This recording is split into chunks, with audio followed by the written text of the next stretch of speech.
Ini rencana tanggal 7 September kan sudah di Robito, dan orang-orang dari pihak Imat bilangnya itu tertutup. Kalau tertutup nggak mungkin di live kan lah. Ini kan live dari awal terakhir kan live. Itu bukan tertutup kalau live namanya. Nah terus malah ke Imat ngajak ke mana itu, ke UIN Wali Songo kan tanggal 10. Oke gitu, saya akan datang dengan teman-teman tanggal 10. Yang penting di Robito juga datang biar adil, kan enak kan. Respon saya adalah bersyukur jika itu serius, tidak main-main. Tapi kalau hanya main-main, hanya cari sensasi, hanya cari framing, untuk apa? Nanti malah akan semakin blunder Robito Alawiyah. Loh, di Robito lebih dulu acaranya, undangannya sudah jauh-jauh hari undangannya, gimana sih? Kita kesana yang jauh-jauh hari itu. Dan alangkah indahnya kalau pertemuan itu tempatnya bukan di majelisnya RA, di tempat yang lain lah, supaya lebih elegan, netral. Syukur-syukur bisa hadir tanggal 10 September yang diinisiasi oleh kawan-kawan di UIN Wali Songo ya. Nah, sekarang anggaplah ini sudah jalan 2 tahun nih, sudah jalan 2 tahun. Langsung Robito yang menalangi, yang memfasilitasi dan sebagainya. Langsung Robito, undangan sudah dikirimkan ke rumah langsung ke Imat, yang menemui adalah santrinya, dan santri beliau sudah siap menyampaikan surat itu. Nah, setelah semuanya, karena yang anggaplah yang dituduh ini adalah nasab Robito Alawiyah, dan Robito menjawab atas tantangan tersebut, oke, ditaruhlah di tempat kantor Robito Alawiyah. Dan Keimat menjawab masih, jangan di Robito, di UIN Wali Songo. Kata saya biar adil, sama-sama datang di Robito, beliau yang datang, di UIN kita yang datang juga, kan selesai sebenarnya. Bahkan Ki Ali Badri waktu itu juga pernah menginisiasi mengundang Robito Alawiyah ke Pasuruan, tidak hadir. Lalu di Jakarta di UIN tidak hadir, di Benda Kerep tidak hadir, di mana lagi, Banten tidak hadir. Yang saya khawatir seperti itu, Tengku. Takutnya Keimat gak datang lagi, ngirim utusan. Ya memang karena kenyataannya apa yang disodorkan dan dikaji Keimat itu real, tidak ada dusta, tidak ada kebohongan, bahkan tidak ada yang ditutup-tutupi. Kan ini sudah kita uji bersama apa yang disampaikan oleh Kiai Madudin itu ketika kita sama-sama ketemu di Benda Kerep. Maksudnya begini, apa sih susahnya diskusi? Apa sih kata saya? Jadi apa ya? Timbangan lainnya. Iya, aku kayaknya malu banget gitu loh. Takut kalah. Kayaknya kan seperti itu kesannya kan? Kalau nggak hadir terus kan? Kayaknya kan takut kalah, takut malu, takut apa. Padahal itulah makanya kami sangat berkepentingan kepada Robito Alawiyah untuk memberikan respon terhadap apa yang disampaikan oleh Kiai Madudin ini dari referensi kitab-kitab yang kami anggap kitabnya bisa dipertanggungjawabkan di abad yang mendekati kelahiran Ahmad bin Isa sebagai dzurriyyah Kanjeng Rasulullah Muhammad Shallallahu Alaihi Wasallam.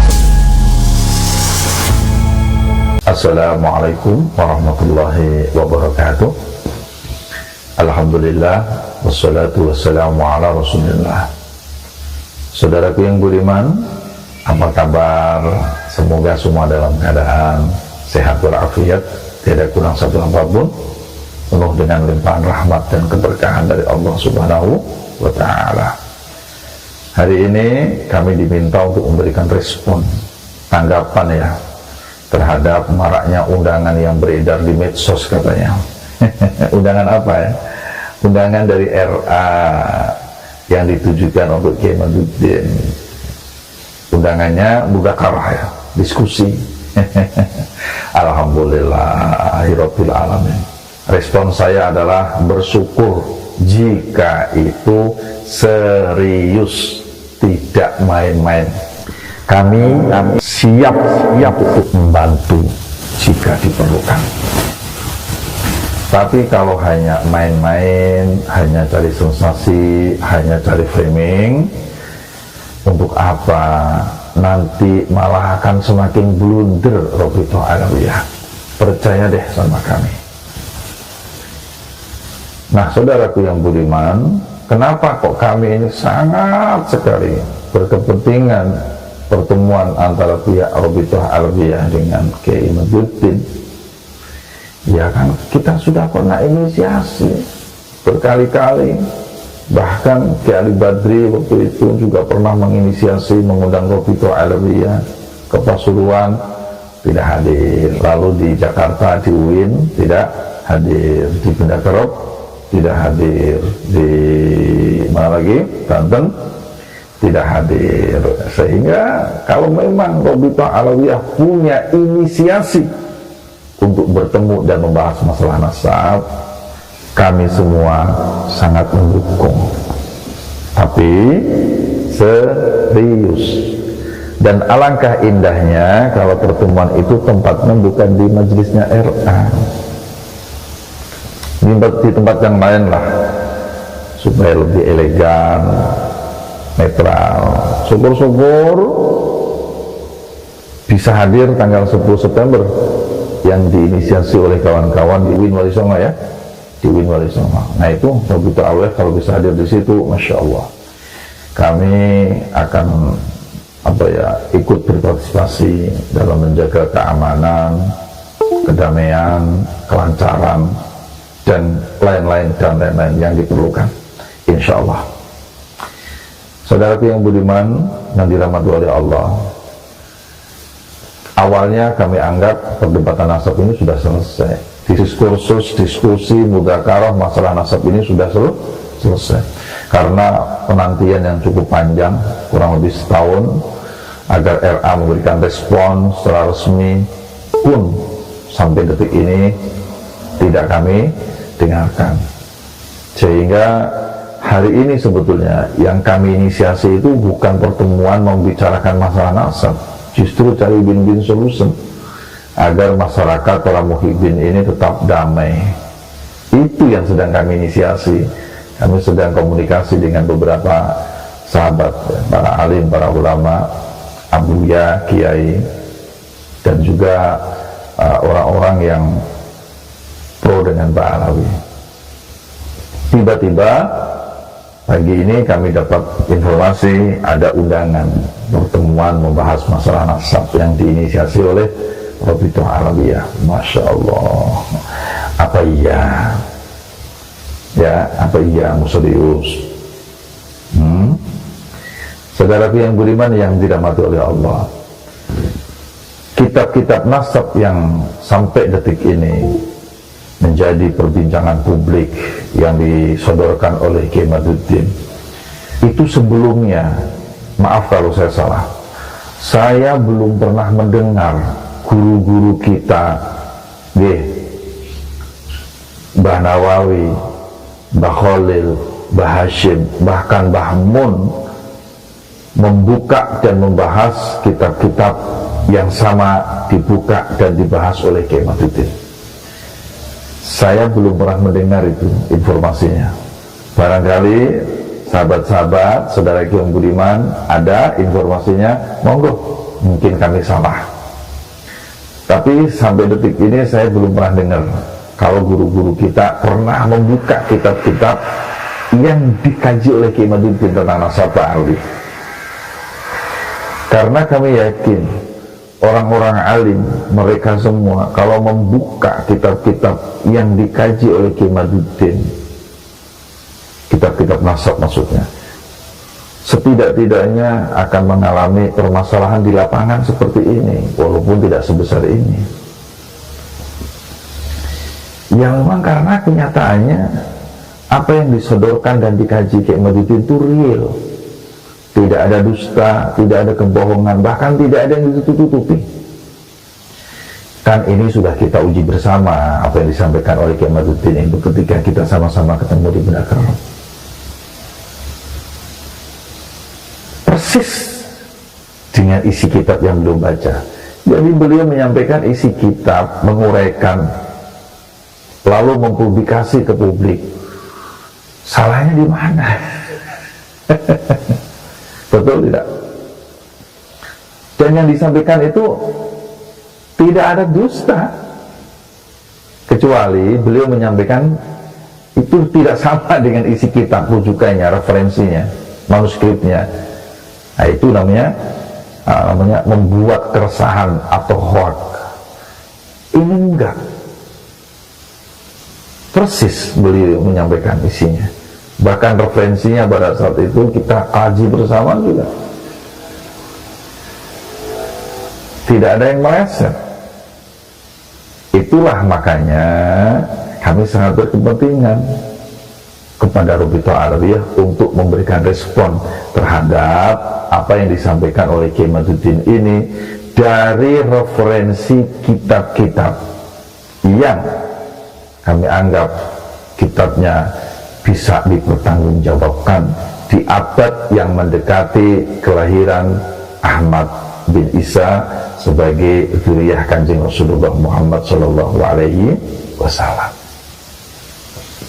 Nah, itu saja saudaraku yang budiman, respon kami terhadap apa yang hari ini sedang rame-ramenya dipermasalahkan di publik, baik di alam gaib yaitu medsos ataupun alam syahadah.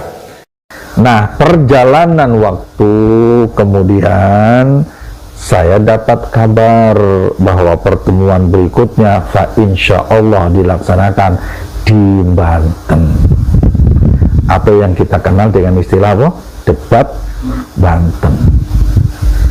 Saya diundang sebagai salah satu narasumber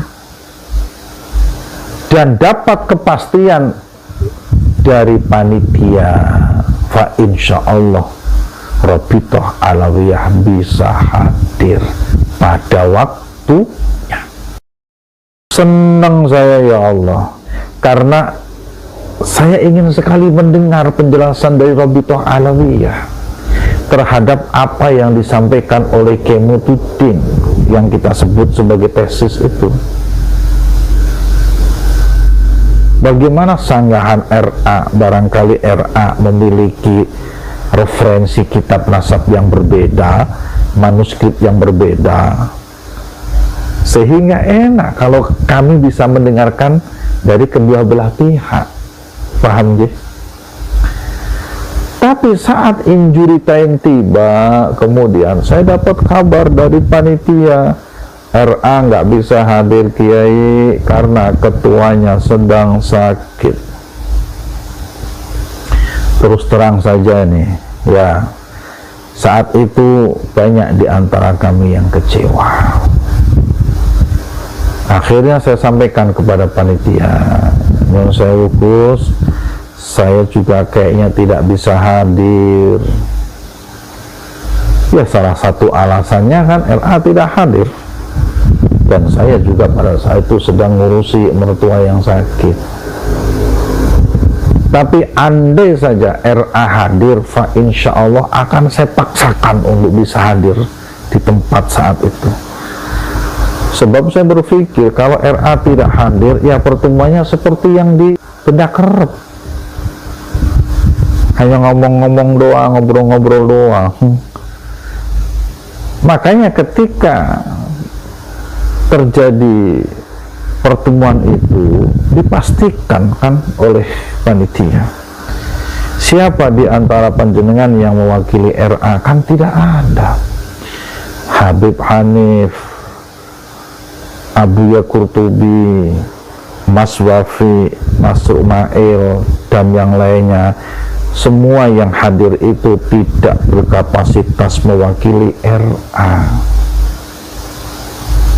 Paham ya? Sehingga kalau sampean mau ngasih julukan Al-Kaburi, jangan hanya kepada Kiai Mat, dan yang tidak hadir teh banyak atuh.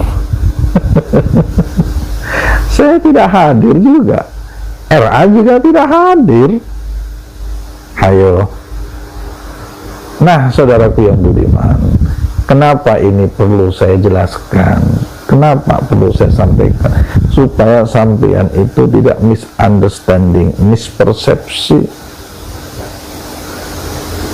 Dikiranya pertemuan Banten itu berdiri sendiri, padahal kelanjutan dari Gotwaswala Benda Kerep Cirebon.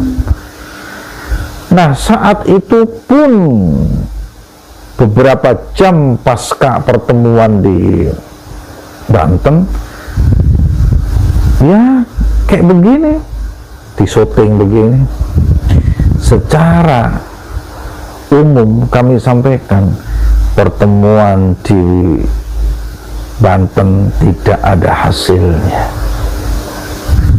dan panitia pada saat itu mengusahakan untuk diadakan pertemuan ulang 6 bulan kemudian, tapi sampai kiwari belum ada kabarnya.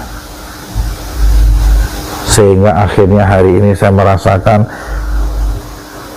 pertemuan dilanjut syukur enggak juga, terserah, wong yang punya kepentingan bukan saya.